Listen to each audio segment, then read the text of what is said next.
Live within your means.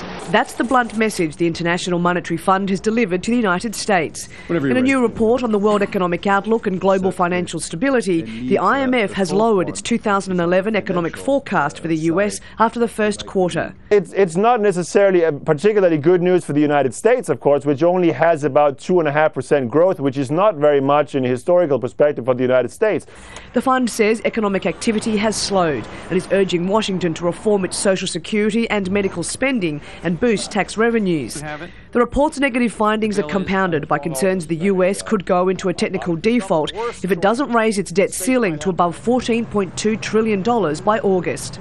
The IMF also highlighted the current economic upheaval in Europe, which has caused significant uncertainty on the New York stock markets.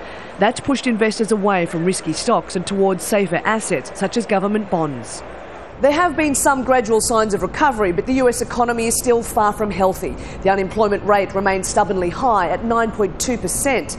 And governments aren't the only ones spending too much. It seems Wall Street is doing the same. The firms that were once dubbed too big to fail are now just too big.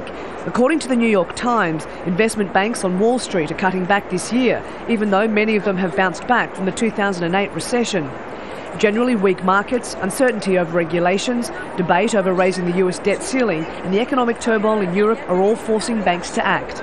The banks are still making money and generating profits, but there's been a shift in compensation structure.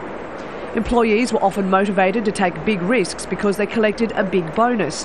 Now management is offering higher salaries with lower bonuses, a move that goes straight to a company's bottom line. Goldman Sachs has been synonymous with banking success, but the Times says even it's aiming to trim $1 billion in overhead this year. There have already been job losses across the financial industry. The same people who trade on the economic indicators could soon become an unemployment statistic themselves. Kath Turner, Al Jazeera, New York.